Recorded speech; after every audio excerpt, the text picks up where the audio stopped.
So living world, yesterday we have talked that biology is a branch of science which deals with the study of life. मतलब life का evolution point of view भी आप definition बोल सकते हो, या simply you can से study of life. तो अलग अलग ब्रांचेस आई बेटा बायोलॉजी की, और उसके अंदर धीरे धीरे ये जानने की कोशिश की कि what is the difference between living and non living things. तो हम जब कभी बायोलॉजी को पढ़ते हैं तो उस टाइम पे ये पता होना जरूरी है कि लिविंग चीज क्या है और नॉन लिविंग चीज क्या है. So to know the difference between the living and non living things, कुछ ऐसी प्रॉपर्टीज डिसाइड की गई, कुछ ऐसे फीचर्स डिसाइड किए गए कि अगर ये फीचर ये ऑर्गेनिज्म में है तो उसको हम क्या बोलेंगे, लिविंग बोलेंगे. अगर ये फीचर्स उसके अंदर नहीं है तो हम उसको क्या बोलेंगे, नॉन लिविंग बोलेंगे. So to differentiate or to demarcate between the living and non-living, कुछ ऐसे फीचर्स दिए गए थे, और वो फीचर्स देने के बाद ये डिसाइड किया गया कि कौन सी डिफाइनिंग प्रॉपर्टी होगी, कौन सी डिफाइनिंग प्रॉपर्टी होगी जिसके बेस पे हम बता सकते हैं कि ये लिविंग ऑर्गेनिज्म है, ये नॉन लिविंग ऑर्गेनिज्म है. सो हम बता सकते हैं कि the list of common features, common features या आप बोल सकते हो कन्वेंशनल फीचर्स. कन्वेंशनल फीचर्स मतलब जो कन्वीनियंट थे, जिसको लिया गया था, किसको डिमार्केट करने के लिए, लिविंग और नॉन लिविंग का डिफरेंस ढूंढने के लिए कि क्या है उसका difference. So list of common features, तो ये लिस्ट में आते हैं एक तो growth, second is reproduction, third is sense towards the environment,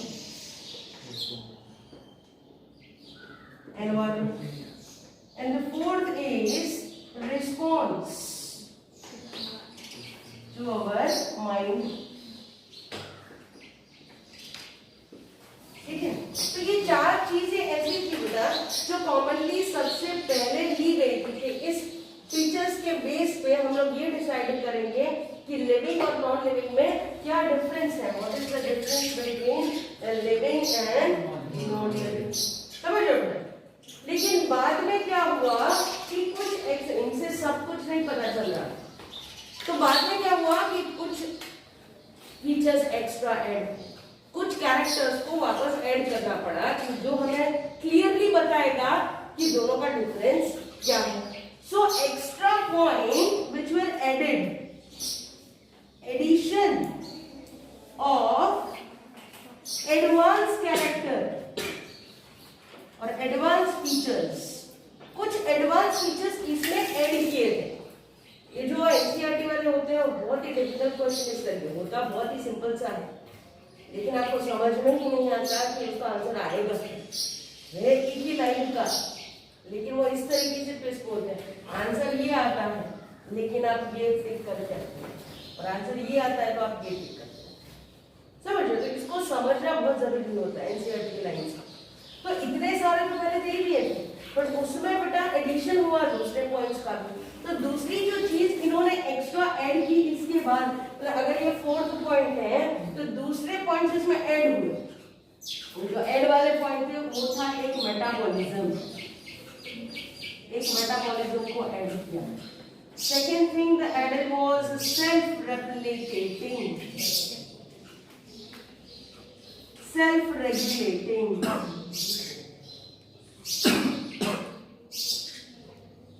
fourth point is interaction and emergence. So these were the point which were decided that what is the difference between non-living and living. तो इससे पता चलेगा, पता चल रहा था clearly. So few points were added later on. So in addition, advanced features were added to this point. So this was metabolism, self-replicating, self-regulation, interaction and emergency. समझ रहे हो. ठीक है. Now what they have decided, what those people at that time has decided, कि how we can say this person is a living, Like benches are there, you can't say benches are living, but benches has came from the living things, like from plants. So they are also made up of cells, but they are dead cells. They are dead cells.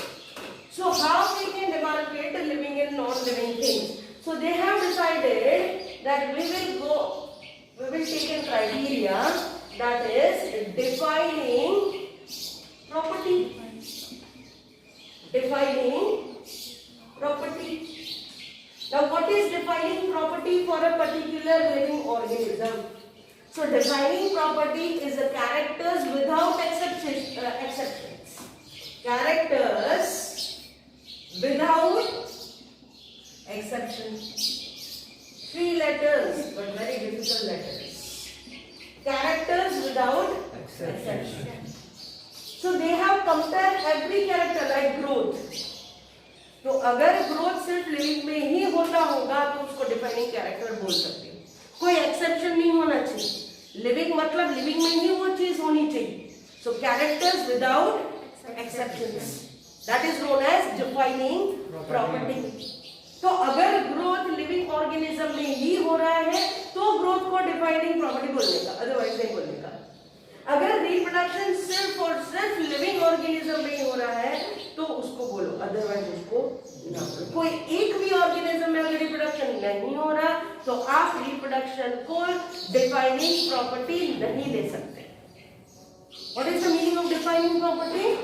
Characters without exception. वो character compulsory सारे organism follow करने ही चाहिए, चाहे वो race हो, करीना हो, कि plants हो, कि वो वहां बैठे हुए स्पैरो हैं।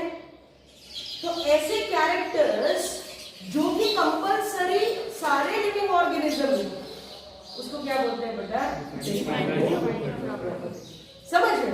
सो कैरेक्टर्स विदाउट एक्सेप्शन। अगर उसका एक्सेप्शन मिल रहा है तो उसको आप डिफाइनिंग प्रॉपर्टी लिविंग ऑर्गेनिज्म की नहीं बोल सकते। समझ रहे? तो इन सब में हम डिसाइड करेंगे कि कौन से डिफाइनिंग प्रॉपर्टी फॉलो करते हैं, किसको हम ले सकते हैं लिविंग ऑर्गेनिज्म के लिए, किसके बेस पे हम बोल सकते हैं कि ये सिर्फ लिविंग ऑर्गेनिज्म में ही हो सकता है, ये नॉन लिविंग नहीं करेगा। ठीक है?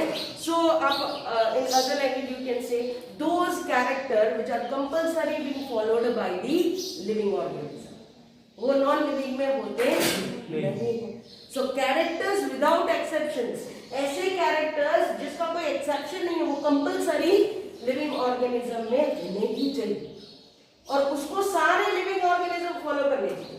जैसे कुछ ऐसे है कि भाई एनिमल ही करते हैं, प्लांट नहीं करते, प्लांट भी तो लिविंग ऑर्गेनिज्म, तो उसको हम डिफाइनिंग प्रॉपर्टी नहीं बोल सकते। एक्सेप्शन केस नहीं होना चाहिए बेटा, कंपल्सरी सारे लिविंग ऑर्गेनिज्म वो चीज करने चाहिए। जैसे डॉग है तो डॉग के पास आप जाते हो बेटा तो वो डर के दूर चला जाता है, समझ रहे हो? उसके अंदर ये सेंस है मुझे मारने आ रहा है। बकायदा ये जो डॉग होते हैं बेटा उनमें तो ऐसा होता है कि उनकी स्मेलिंग कैपेसिटी होती है वो अपने से कहीं गुना ज्यादा होती है। स्मेलिंग कैपेसिटी डॉग की, एक डॉग और एक शार्क, इन दोनों के अंदर उनके जो स्मेलिंग हार्मोन्स होते हैं बहुत स्ट्रॉन्ग होते हैं। So what is the defining property? The characters without exceptions. समझ लो? तो डिसाइड करेंगे कौन कौन है कौन नहीं है। ठीक है, उसको समझेंगे तो पता चल ही जाएगा इसको कर सकते हैं कि इसको डिफाइनिंग प्रॉपर्टी नहीं कर सकते। समझ लो? इतना लिख लो ना तो फिर हम एक एक करके समझते हैं। Is growth, growth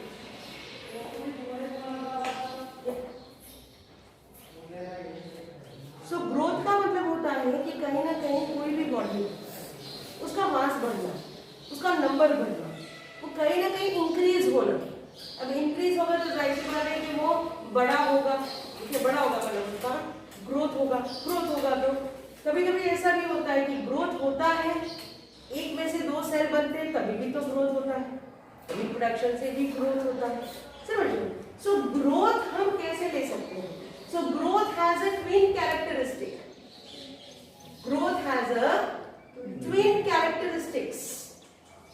and that is increase in mass and increase in number.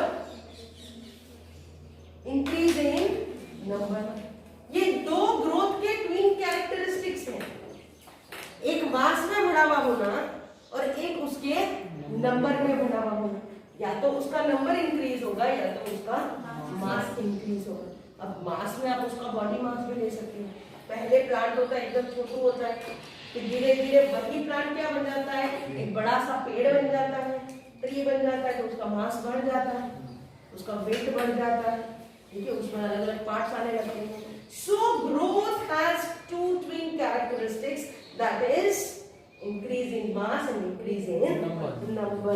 Two twin characteristics ऐसा लिख सकते हैं। दूसरा, ग्रोथ दोनों में होता है, चाहे वो यूनिसेल्युलर हो चाहे वो मल्टी सेल्युलर हो, दोनों के अंदर ग्रोथ होता है। मल्टी सेल्युलर ऑर्गेनिज्म, ग्रोथ दो टाइप के होते हैं। Growth are of two types, indeterminate and determinate growth. चलो, types of the growth, types are of two types, indeterminate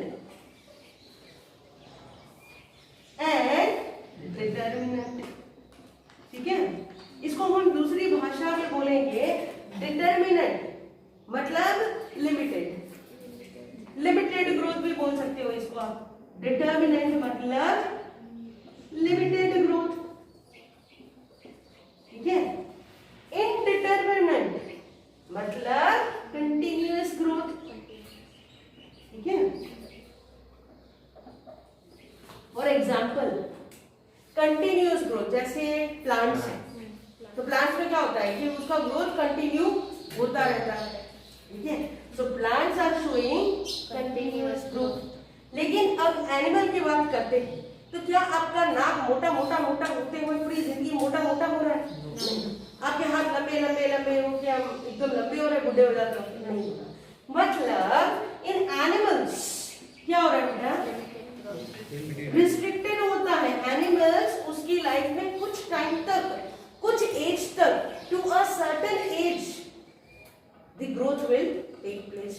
So this will be a limited growth, this will be up to certain age, up to certain age, ठीक है। और ये कैसा होता है बेटा, continuous growth होता रहता है, होता रहता है। उसके जो मेरिस्टेमेटिक सेल्स होते हैं, आपको पता होगा, tissue, meristematic tissue, permanent tissue, तो कभी कभार बीच में इंटरकैलरी मेरिस्टेम होती है। कभी घास वास अगर कोई खा लेता है तो बीच में कुछ ऐसे भी सेल्स होते हैं जो they are keeping divide. जब सेल जो रहता है G1, G2 और S के अंदर करता है, तो उस टाइम पे पूरा सेल डिवीजन होने के बाद वो एंटर करता है G0 स्टेज, क्विसेंट स्टेज, तो that is differentiation.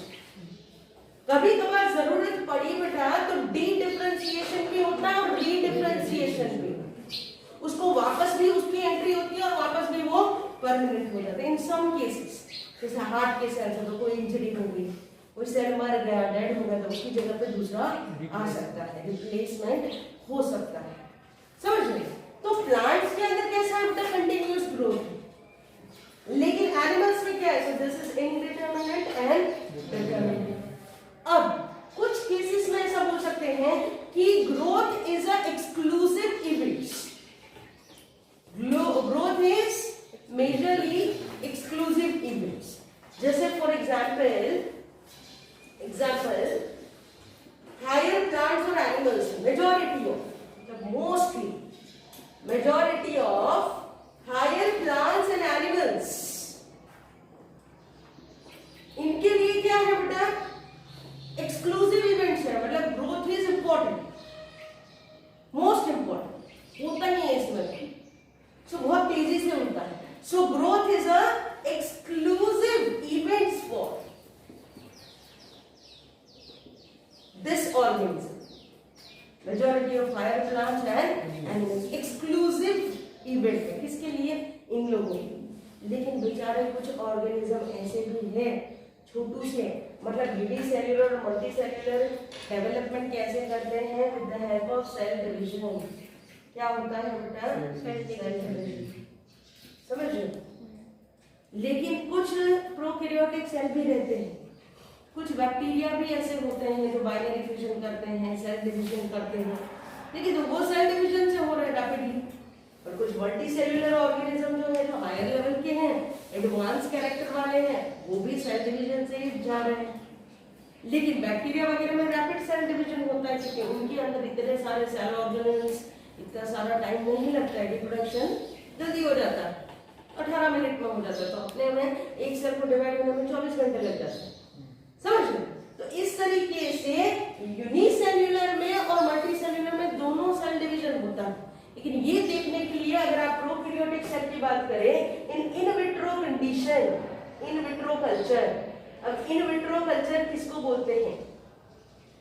In vitro culture मतलब अगर लेबोरेटरी में आप माइक्रोस को ग्रो कर रहे हो, कोई पैटर्न डिश, उसको थोड़ा सा मीडियम दे दिया, कोई भी मीडियम दे दिया, उसको न्यूट्रिएंट्स दे दिए, जैसे अगार मीडियम दे दिया, कुछ न्यूट्रिएंट्स। अब एक पैटर्न डिश के अंदर जब आप बैक्टीरिया डाल देते हो, उसको ढेर सारा खाना पीना देते हो, न्यूट्रिएंट्स देते हो, तो इसका ग्रोथ होता है, समझ लो। तो जितनी कॉलोनीज इसकी बनती हैं उसके बेस पे आपको पता चलेगा कि ग्रोथ हो रहा है, समझ लो। लेबोरेटरी में भी आपको बैक्टीरिया का ग्रोथ पता चलता है ऑन अ मीडियम के ऊपर ढेर सारी कॉलोनी बन जाएगी और उसके ऊपर वो दिखती है बेटा, ब्राउन कॉलोनी होती है, व्हाइट होती है, ग्रीन होती है, अलग अलग टाइप की। उससे पता चलता है कि भाई बैक्टीरिया भी ग्रोथ कर रहे हैं और वो न्यूट्रिएंट्स खत्म भी होते जाते हैं, ऐड भी करने पड़ते हैं। तो यहाँ पे क्या हो रहा है बेटा? Cell division. मतलब बैक्टीरिया का भी क्या हो रहा है? Cell division. पर अब क्वेश्चन ये रेज होता है कि भाई क्या ग्रोथ अपना तो लास्ट में क्या आता है, ग्रोथ डिफाइनिंग प्रॉपर्टी है कि नहीं, हमको ये पहचानना है।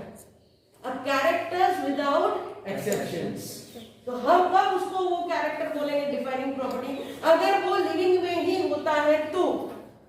बट अब ग्रोथ का जो ट्रेजेडी भी कुछ अलग है, समझ लो। तो हम बोलते हैं ग्रोथ, तो ग्रोथ इनडायरेक्टली क्या होता है बेटा, ऐसा समझ सकते हैं, ये सब में नंबर बढ़ रहा है, ये सब में नंबर बढ़ रहा है।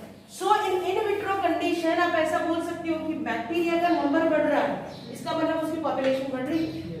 तो growth is a synonym of reproduction, ऐसा बोल सकते हैं। ग्रोथ हो रहा है, उसका नंबर बढ़ रहा है, मतलब कि उसका रिप्रोडक्शन भी हो रहा है। बैक्टीरिया ऐसा ही करता है ना, एक के दो, तो पॉपुलेशन बढ़ गई उसकी। तो ग्रोथ का कहीं ना कहीं रिलेशन किसके साथ है बेटा? रिप्रोडक्शन के साथ। But in increase of number, लेकिन जब आप बॉडी मास के टर्म में बात करते हैं, so if you are talking in the term of body mass, मास की मास एक क्राइटेरिया ले लो, उसका वेट, उसका मास, ठीक है। तो इसके बेस पे हम ऐसा बोल सकते हैं कि यूनिसेल्यूलर हो कि मल्टीसेल्यूलर हो, उसका मास बढ़ रहा है।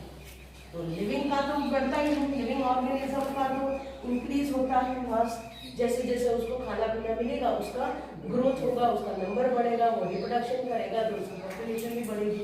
दो चीजें, खुद का मास बढ़ना और रिप्रोडक्शन करके पॉपुलेशन बढ़ाना, ये दो चीजें अलग अलग है। So increase in mass is different and increase in number is different. दो तरीके के इंक्रीज इन नंबर है, एक ये ट्री में उसके नंबर सेल्स के बढ़ रहे हैं, तो मतलब कि इसका मास भी बढ़ रहा है, समझ लो। लेकिन बैक्टीरिया में अगर उसके नंबर बढ़ रहे हैं, मतलब इंडिविजुअल पॉपुलेशन बढ़ रही है। दो तरीके से अलग अलग दो क्राइटेरिया है। तो बॉडी मास का लिविंग ऑर्गेनिज्म में देखते हुए तो वेट बढ़ता रहता है।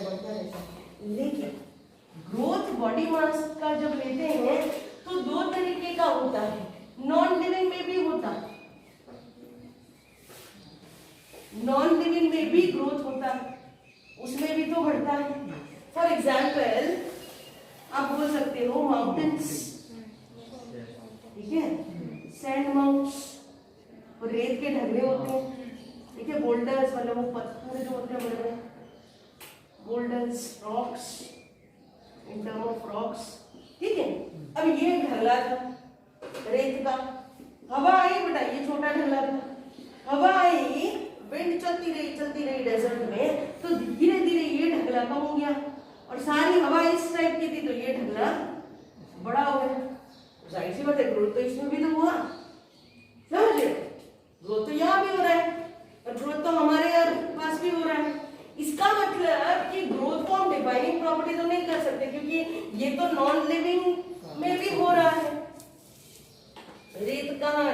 अगले में भी तो हो रहा है इंक्रीमेंट।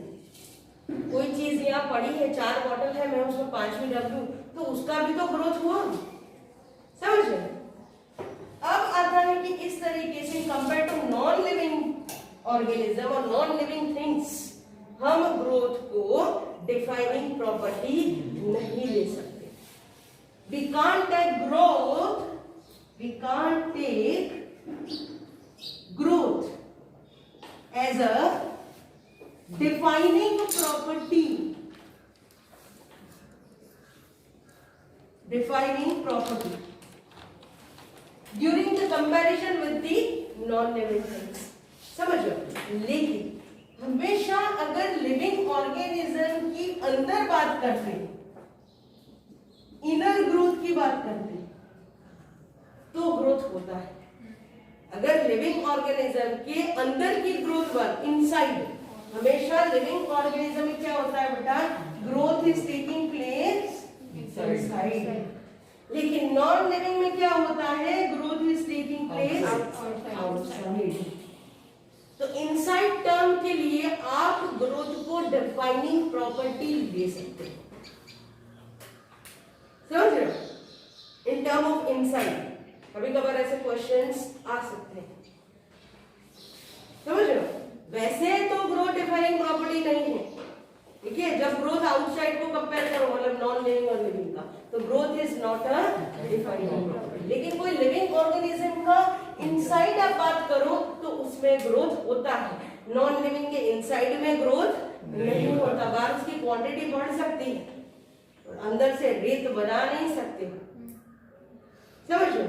तो इस तरीके से लिविंग ऑर्गेनिज्म की इनसाइड अगर देखो तो ग्रोथ होता है, ठीक है? लेकिन as per comparing with the non living things, growth is not a defining property. लिख दे सकते हो comparing with non living things, non living. दूसरी चीज है कि अगर कोई लिविंग है तो कंटिन्यूअस ग्रोथ होता है, लेकिन डेड ऑर्गेनिज्म में dead organism does not show growth. क्या होता है कभी? डेड बॉडी की हाइट बढ़ जाती है, हाँ, एक वजह फूल जाती है, ज्यादा दिन रखो ना तो वो फूल जाती है, लेकिन बढ़ नहीं जाती, ठीक है? वो जब उसको ले जाते हैं तो बहुत वजनदार हो जाता है, तो जो बॉडी रहता है वो बहुत ही हैवी हो जाता है। जब उनको नहलाते हैं तो ये सब हाथ वगैरह उठा भी नहीं पाते, इतना हैवी हो जाता है। मैंने तो खुद देखा है, नहलाया है, तो आई हैव सीन, बहुत हैवी हो जाता है। तो अपने मतलब बहुत मुश्किल रहता है, एकदम डेड बॉडी को देखना इट्स टू डिफिकल्ट, ठीक है? बहुत सारे तो वॉमिट हो जाती है ऐसा। So dead organism does not show any growth. समझ रहे हो ना? तो अपना लास्ट कंक्लूजन क्या था? Growth is not a defining property comparing with the non-living things. ठीक है? लिख दो बेटा इतना। भूल गए सॉरी। हाँ, क्वेश्चन लिखो बेटा। What are the type of reproduction? What are the types of reproduction? Second question. ये तो एग्जाम्पल ऑफ बड़ी true regeneration, budding, true regeneration,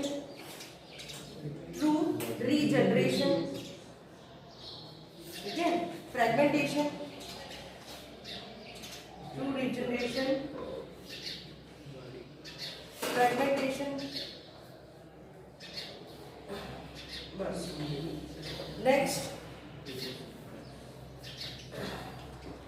growth and reproduction are synonym of each other. Are synonym of each other.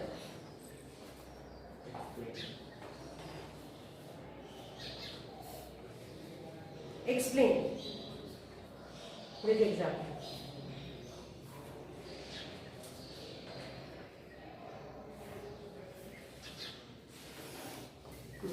Fourth question, reproduction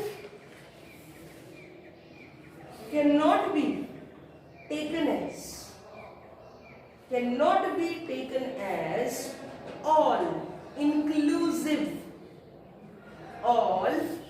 inclusive property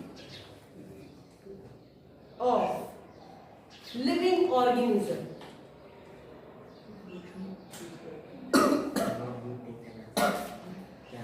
फिर से बोलती हूँ, reproduction cannot be taken as all inclusive property of living organism as though, उसमें लिखो as though it is a characteristic of living organism, as though it is a characteristic of living organism. उसको defining property नहीं ले सकते, ठीक है, उसको defining property नहीं दे सकते। चलो ये हो गया रिप्रोडक्शन के क्वेश्चन, ठीक है। चलो व्हाट इज रिप्रोडक्शन? रिप्रोडक्शन मतलब कि एक ऑर्गेनिज्म दूसरे ऑर्गेनिज्म को प्रोड्यूस कर रहा है, ठीक है, from the parents new individual, या इसको बोलते हैं ऑफस्प्रिंग, और new individuals are being formed, अब ये जो न्यू इंडिविजुअल है बेटा, ये सिमिलर भी हो सकते हैं या डिसिमिलर भी हो सकते हैं। वो अपने कुछ कैरेक्टर्स उसके पेरेंट्स के हो भी सकते हैं, कुछ कैरेक्टर्स उस पेरेंट्स के नहीं भी हो सकते। सो कैरेक्टर्स मे बी सिमिलर और डिसिमिलर, समझ लो, सिमिलर भी हो सकते हैं, डिसिमिलर हो सकते हैं। तो एक चीज है, mostly it occurs in two ways, sexual and asexual. अब ये तो आप जानते ही हो भाई, सेक्सुअल और एसेक्सुअल का डिफरेंस जो है, this all of you are know. Asexual में क्या होता है बेटा, एक ही पेरेंट होता है, सिंगल पेरेंट, ठीक है, giving rise to a new individual, but वो उसकी कॉपी होता है, it's a copy of the parents, the same copy of the parents. तो जो न्यू इंडिविजुअल बनता है, this is the same copy of the original parents. लेकिन sexual में क्या होता है, दो डिफरेंट पेरेंट्स होते हैं, so two different parents are involved, ठीक है, दो अलग अलग पेरेंट्स इन्वॉल्व होते हैं और they are giving rise to a new individual, new offspring, new daughter cell, ऐसा भी बोलते हैं, डॉटर न्यूक्लियर बोलते हैं, डॉटर सेल बोलते हैं, बहुत सारे नाम हैं, ठीक है। सो इसमें क्या हुआ, ये सिमिलर भी हो सकते हैं, ये डिसिमिलर भी हो सकते हैं, ठीक है, वेरिएशंस हो सकते हैं बेटा, इसमें क्या हो सकते हैं, इंडिविजुअल में वेरिएशन हो सकते हैं। सिमिलर के चांसेस है, जब वो ट्विंस होते हैं तब बोल सकते हैं, लेकिन उनके पेरेंट्स से नहीं होते, ठीक है, उनके पेरेंट्स अगर ये ट्विंस हो भी गए लेकिन वो दोनों पेरेंट्स के कैरेक्टर्स सिमिलर नहीं होंगे। अगर फादर की नाक का कैरेक्टर आया है तो मदर की स्किन का भी कैरेक्टर आ सकता है, या मदर के फेस का कैरेक्टर आ सकता है, मतलब दो अलग अलग कैरेक्टर्स इसके अंदर है, same to same exact copy उसकी नहीं होती।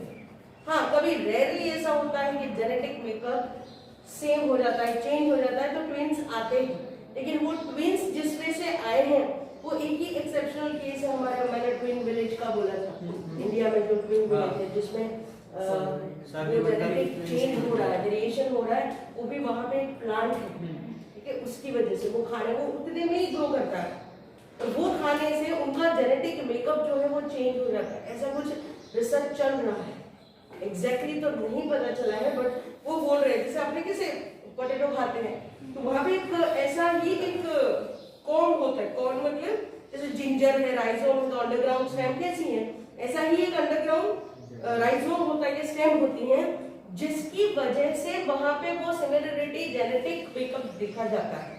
अगर दो भाई सेम, तो उनके जिससे शादी करती हैं वो दो बहनें होती हैं, वो भी सेम, तो उनके बच्चे भी सेम, ऐसा सेम सेम सेम टीचर, वहां पे साइंस, केमिस्ट्री, फिजिक्स, मैथ्स के टीचर सेम, बच्चे भी सेम है ना, ऐसा वो गांव में ही ऐसा है, दूर दूर से देखने भी आते हैं, तो ऐसा होता है नेचर में।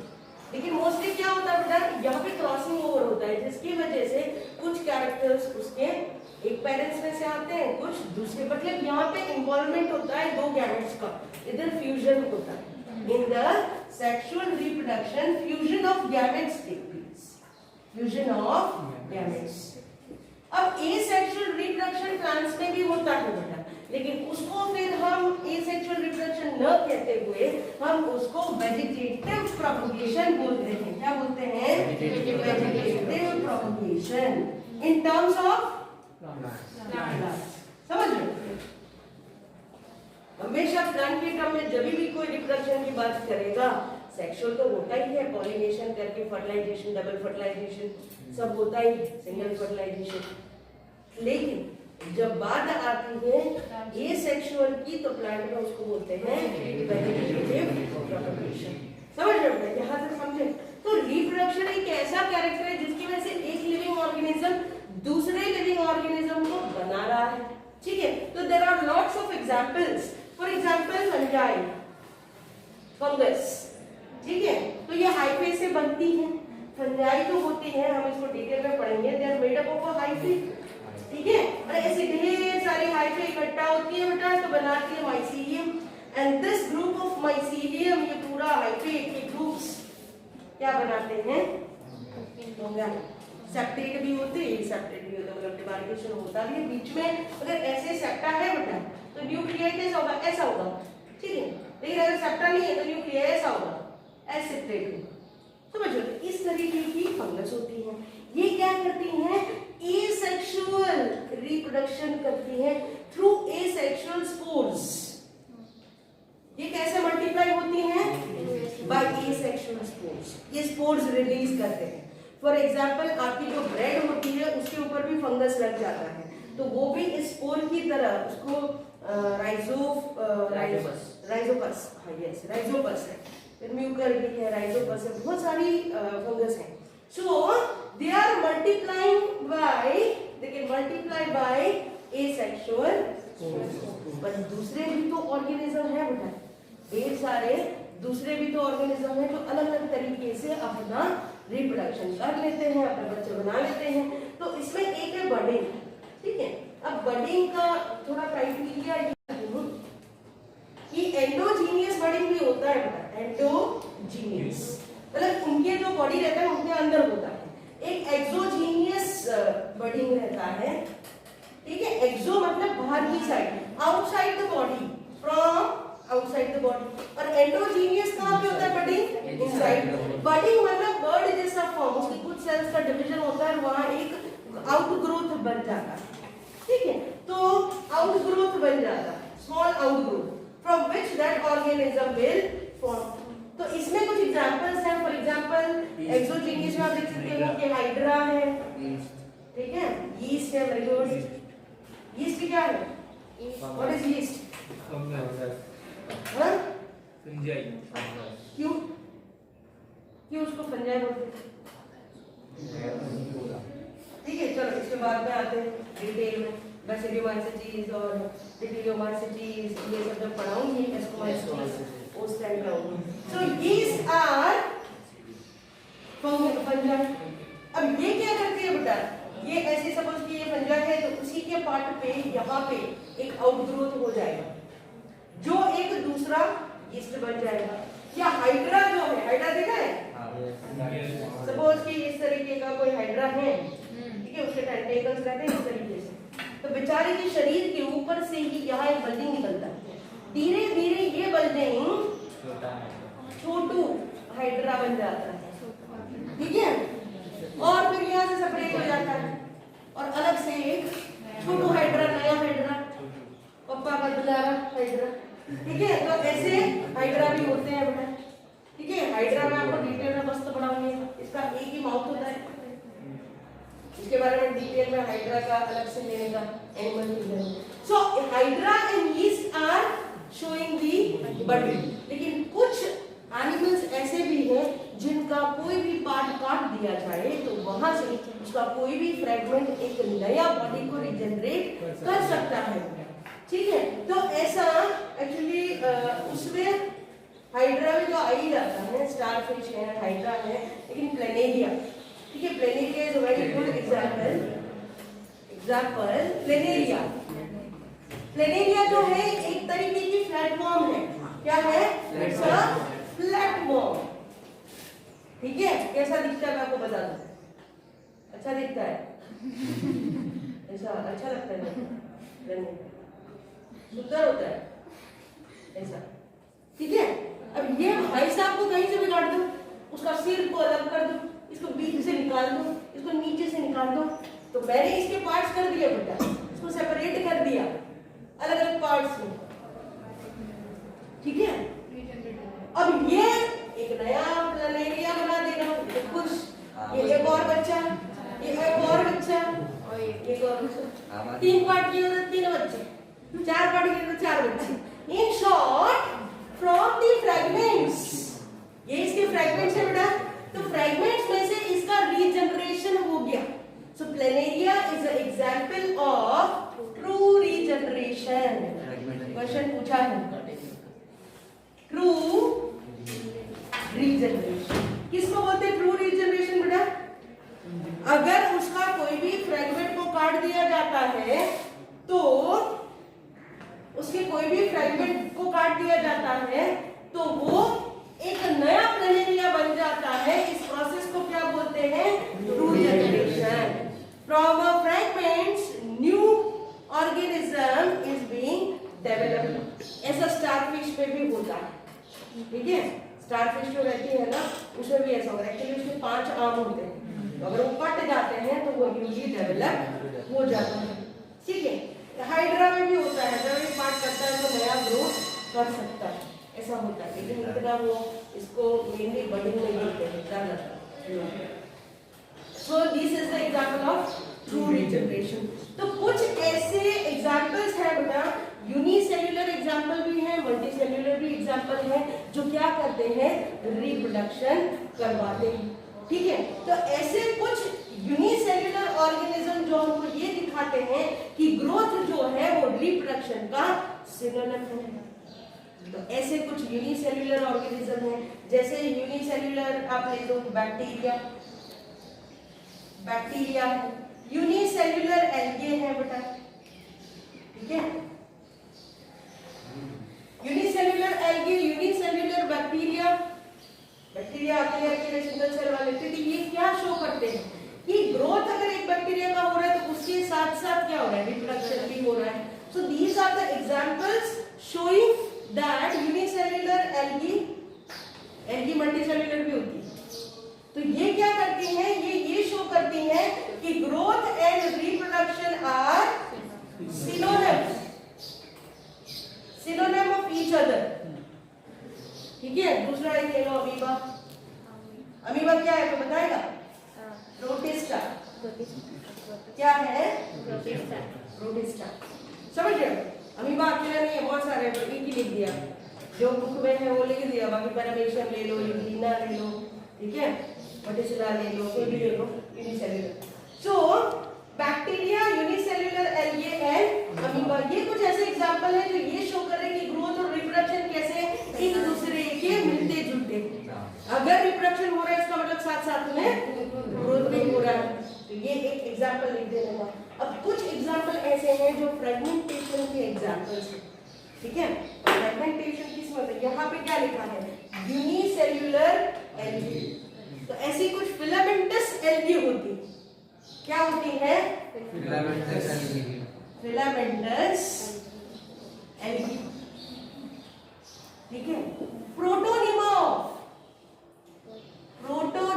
Of moss. तो इसके अंदर फ्रेगमेंटेशन होता है, क्या होता है? फ्रेगमेंटेशन, उसी का पार्ट अलग हो जाता है और उसमें से नया बॉडी बन जाता है, फ्रेगमेंटेशन। अब प्रोटोनिमा क्या होता है ये मैं आगे आपको बताऊंगी। प्रोटोनिमा एक वेजिटेटिव पार्ट है जिसमें से गैमेटोफाइट बनता है। क्या बनता है? Leafy gametophyte. Leafy gametophyte. जब मैं आपको ब्रायोफाइट, टेरिडोफाइट ये सब पढ़ाऊंगी उस टाइम पे लीफी गैमेटोफाइट होता है। ठीक है, अब ये सब क्या दिखा रहा है? रिप्रोडक्शन रिप्रोडक्शन रिप्रोडक्शन, सब लिविंग ऑर्गेनिज्म में रिप्रोडक्शन। तो ये करीरा तो बोल रही थी मैम ले लो ना इसको डिफाइनिंग प्रॉपर्टी, उसने बोल दिया मैम इतने सब में हो रहा है तो इसको आप डिफाइनिंग प्रॉपर्टी की तरह ले लो।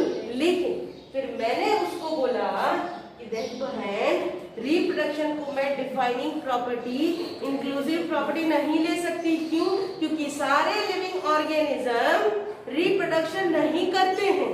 तो बोले मैम एग्जांपल तो दो कौन से नहीं करते हैं? So those example which are not doing reproduction, हमारी शर्त क्या थी बेटा? सब करने चाहिए तो ही हम उसको डिफाइनिंग प्रॉपर्टी बोलेंगे। लेकिन कुछ एग्जांपल है जो रिप्रोडक्शन नहीं करते। For example infertile couple, human beings में भी कुछ ऐसे होते हैं जो फर्टिलाइजेशन नहीं कर पाते, स्टराइल रहते हैं, तो दे आर इनफर्टाइल कपल्स। दूसरा वर्कर बी, हनी बी रहती है, उसमें जो वर्कर बी होती है जो काम करती रहती है, नेक्टर लाती रहती है, वो रिप्रोडक्शन नहीं करती। उसमें तो बहुत कॉम्प्लिकेटेड है, मेल भी होते हैं और एक रानी मक्खी होती है। वो रानी मक्खी एक ही होती है बेटा, ठीक है, वो मैं आगे आपको बहुत अच्छे से वो पूरा फिनोमिनन जेनेटिक्स में आता है, बहुत मजा आता है वो पढ़ने में। तो वो रानी मक्खी एक ही के साथ जाएगी और सारे मेल बेचारे तड़प रहे होते, वो मेरी रानी ऐसा होता है। एक मधुमक्खी में मैक्सिमम एक होती है या दो, मोस्टली तो एक ही बोलते हैं, लेकिन कभी कभी दो भी होती है, समझ रहे? तो रानी मक्खी फर्टाइल है, उसके जो दूसरे मेल से वो थोड़े फर्टाइल है, लेकिन वर्कर भी जो काम करने वाली होती है वो रिप्रोडक्शन में पार्ट नहीं लेती। फिर एक दूसरा है डॉन्की और मॉड्स का जो मूल्स, तो ये सारे तो करते नहीं, तो क्या हम बोल सकते हैं कि रिप्रोडक्शन डिफाइनिंग प्रॉपर्टी? तो इनको भी कराओ जाओ, समझ रहे हो? So these all are the examples showing that reproduction is not a defining property for a living organism. इसका पूरा तात्पर्य ये निकलता है कि reproduction is not a defining property of living organism, although it's a characteristic of living organism. माना characteristic तो है, ठीक है? अब स्पर्म अच्छे ना निकले तो क्या करने का? कैरेक्टरिस्टिक तो है, उसमें वो केपेबिलिटी तो है, पर हो नहीं रहा फर्टिलाइजेशन, समझ रहे हो? लिख दो।